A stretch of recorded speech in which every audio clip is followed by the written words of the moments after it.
We're going to show you how to set the power on your low-profile microwave hood combination.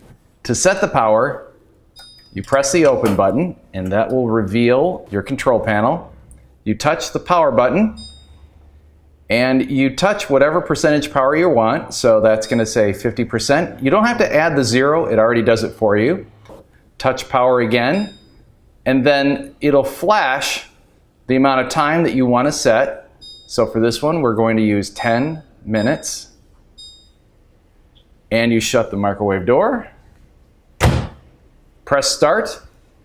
And now you're at 50% power for the next 10 minutes. Now when you're finished using your microwave at, let's say, 50% power, you're going to want to reset it so it's back at 100% power. So the next time you use it, it's operating at full power. All you need to do is just press X and it'll cancel it out and you can start all over again the next time you cook.